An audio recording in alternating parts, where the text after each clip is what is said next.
Hello friends, आपका स्वागत है हमारे चैनल में। एक ऐसा कॉन्टिनेंट जहां कभी दुनिया की सबसे एशियंट सिविलाइजेशंस थी, आज वहां मिलिट्री कॉर्प्स, फॉरेन इंटरफेरेंस और प्रॉक्सी वॉर बढ़ते जा रहे हैं। हाँ, हम बात कर रहे हैं अफ्रीका की, जहां पास फ्यू ईयर में एक के बाद एक गवर्नमेंट्स गिराई गई और ग्लोबल पावर अपना अपना इन्फ्लुएंस जमाने के लिए छुपी हुई जंग लड़ रहे हैं। तो सवाल ये है, क्यों अफ्रीका आज तक अनस्टेबल बैटलफील्ड बन गई है और किस तरह से चाइना, रशिया, अमेरिका, फ्रांस जैसे देश यहां अपना गेम खेल रहे हैं। चलिए समझते हैं आज के इस वीडियो में।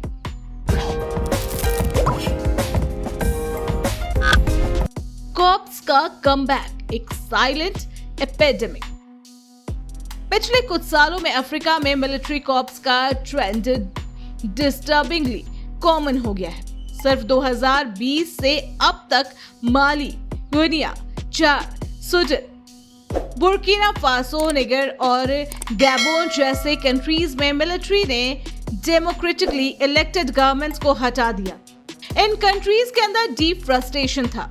Corruption, poor governments, economic crisis और टेररिज्म की वजह से लोग मिलिट्री को सॉल्यूशन समझने लगे। लेकिन असली वजह ये भी है कि एक्सटर्नल फोर्सेस इन कॉर्प्स के पीछे अपना रोल प्ले कर रहे हैं, डायरेक्टली या indirectly. Proxy war, foreign power का हिडन बैटल। अफ्रीका में असली जंग सिर्फ लोकल पावर के लिए नहीं बल्कि फॉरेन पावर के इन्फ्लुएंस के लिए भी हो रही है। रशिया अपने वैगनर ग्रुप के थ्रू कई अफ्रीकन नेशन में मिलिट्री और पॉलिटिकल सपोर्ट दे रहा है in exchange of gold, diamond और oil deals. China quietly economic dominance build कर रहा है इंफ्रास्ट्रक्चर, लोन और पोर्ट कंट्रोल के जरिए। फ्रांस, जो पहले अफ्रीका का कॉलोनियल मास्टर था, अब हर जगह रेजिस्टेंस और रिसेंटमेंट फेस कर रहा है। अमेरिका भी क्वाइटली काउंटर टेरर ऑपरेशन और इंटेलिजेंस नेटवर्क के जरिए अपना प्रेजेंस बनाए रखता है।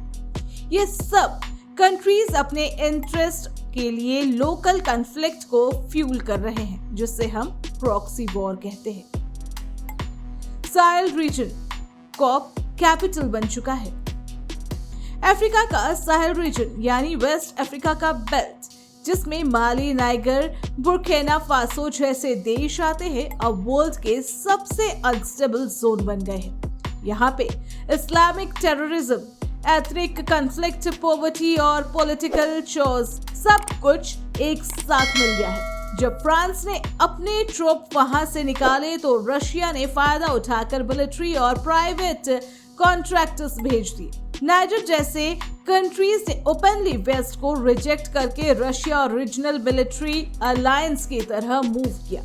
ये रीजन अब एक पावर वैक्यूम का बैटलफील्ड बन चुका है, जहां ग्लोबल और रीजनल एक्टर अपना कंट्रोल जमाना चाहते हैं। पब्लिक सपोर्ट या मैनिपुलेशन। इंटरेस्टिंग बात यह है कि कई कॉर्प्स को पब्लिक ने सपोर्ट भी किया, रैलीज, फ्लैग और एंटी फ्रेंच स्लोगन के साथ। लेकिन ये सपोर्ट जेन्युइनली मिलिट्री के फेवर में है या क्लेवरली मैनिपुलेटेड प्रोपेगेंडा का रिजल्ट, ये समझना जरूरी है। रशिया का media influence, social media campaigning और लोकल पॉलिटिकल फंडिंग सब लोगों के दिमाग को इन्फ्लुएंस करते हैं। चाइना का इकोनॉमिक प्रेजेंस लोगों के जॉब और इंफ्रास्ट्रक्चर नीड्स फुलफिल करता है, जिससे वो सॉफ्ट पावर बिल्ड करते हैं। और यूएस, जो डेमोक्रेसी का चैंपियन कहलाता है, कई जगह डिटेक्टर्स के साथ भी काम करता है, जिस वजह से लोगों का ट्रस्ट उस पर भी कम हुआ है। अफ्रीका का फ्यूचर, होप और कॉन्फ्लिक्ट। अगर ये कॉर्प्स और प्रॉक्सी वॉर इसी स्पीड से बढ़ते रहे तो अफ्रीका में लॉन्ग टर्म इंस्टेबिलिटी पक्की है। यंग पॉपुलेशन, नेचुरल रिसोर्सेज और इकोनॉमिक पोटेंशियल होने के बावजूद अफ्रीका का फ्यूचर अनसर्टेन बन चुका है। रीजनल ऑर्गेनाइजेशन जैसे अफ्रीका यूनियन कई बार स्टेटमेंट निकालते हैं, लेकिन उनके पास रियल एनफोर्समेंट पावर नहीं है। ग्लोबल इंस्टीट्यूशन भी फेल होते दिख रहे हैं क्योंकि हर सुपर पावर सिर्फ अपना इंटरेस्ट देख रहा है। अगर अफ्रीका को जेन्युइनली स्टेबल बनाना है तो लोकल एम्पावरमेंट, ट्रू डेमोक्रेसी और एक्सटर्नल न्यूट्रलिटी की जरूरत है। तो दोस्तों, अफ्रीका एक ऐसा साइलेंट बैटलफील्ड बन गया है जहां मिलिट्री कॉर्प्स और ग्लोबल प्रॉक्सी वॉर ने डेमोक्रेसी को कमजोर कर दिया है। रशिया और चाइना अपना इन्फ्लुएंस बिल्ड कर रहा है, वेस्ट अपना ग्रिप लूज करता जा रहा है और बीच में फंसा है कॉन्टिनेंट जिसका फ्यूचर अनसर्टेन है। आपको क्या लगता है, क्या अफ्रीका अपना कंट्रोल वापस ले पाएगा या वो हमेशा दूसरों के गेम का पॉन बना रह जाएगा?